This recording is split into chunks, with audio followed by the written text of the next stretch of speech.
Hello and welcome to official Xbox 360 Magazine's OXM report. This week we're looking at Bioshock Infinite. It picked up a stack of awards at E3 last month following a truly jaw-dropping demo. We caught up with Irrational's boss, Ken Levine, to talk us through it. So we're here talking to Ken Levine, creative director of Irrational Games. That's exactly correct. Right on. Glad to hear it. Just take a look at Bioshock Infinite, which you're showing again for the first time in a year or so. You kind of introduced the songbird that's chasing after Elizabeth.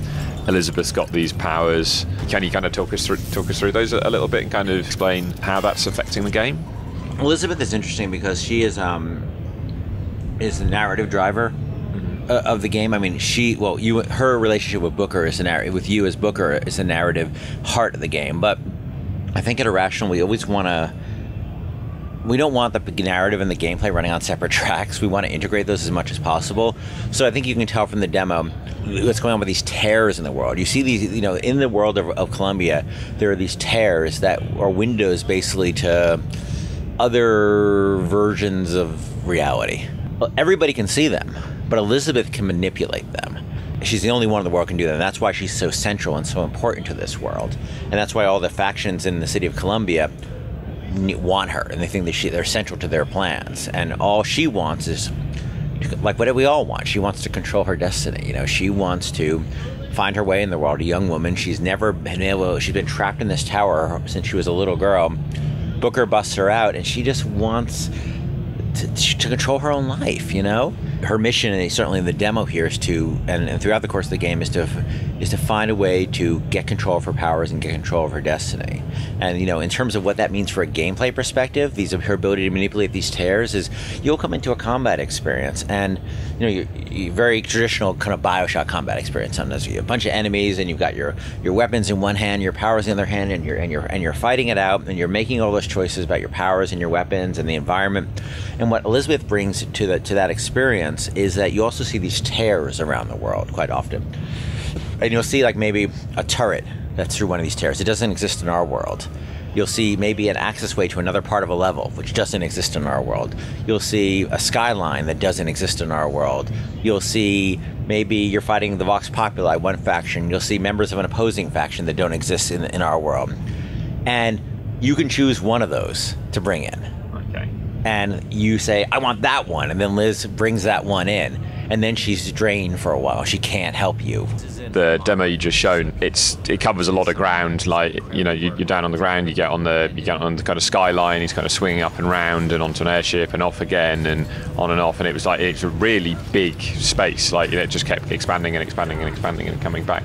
Is it kind of open world thing, or is that just like a very well crafted kind of level? I don't want to present it as like this isn't Red Dead and open. This isn't an open world game. You have some very large environments that you're playing within.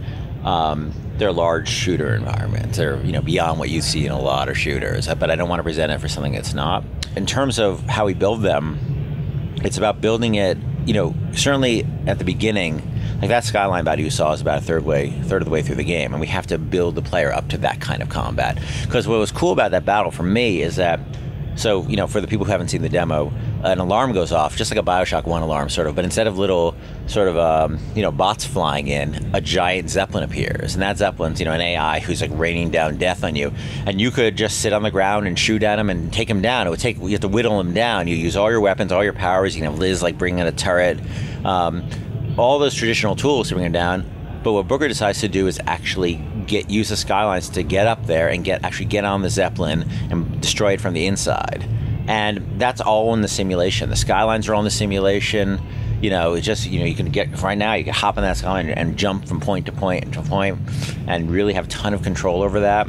The Zeppelin is just an AI that you can get inside of, basically, with AIs inside of it. We were really inspired by, there's a great part of Star Wars Battlefront 2, where you're in an X-wing and then you see a capital ship and you can try to destroy the capital ship from the outside, but you can actually land inside and blow it up from the inside, in FPS mode.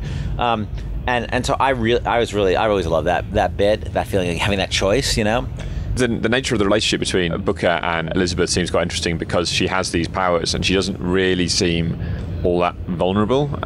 Just from what we saw, I mean, he's running around and there's just been everyone's coming at him, and she seemed, she's got this ability to manipulate tears in reality. She seems basically unstoppable. Just wondering how that works in the game. I mean, it's because we're kind of used to sort of shepherding very weak characters around, and she's very obviously not a weak character. We learned our lesson that shepherding weak characters around is not interesting from a gameplay standpoint, because it's not. You actually have a fairly limited viewpoint on the world, and you're always worried about this over here, and you can't be focused on what you want to be focused on. So Elizabeth is additive to your experience. Like, from a narrative standpoint, you have this relationship with her, and that adds a lot. And from a gameplay standpoint, she's there to be your partner and help you, not somebody you don't need to wipe her bum. She's you're there. She's your partner. She's not somebody you have to babysit ever. For more on Bioshock Infinite, plus all the other games we saw at the show, check out the new issue of OXM, which goes on sale this week.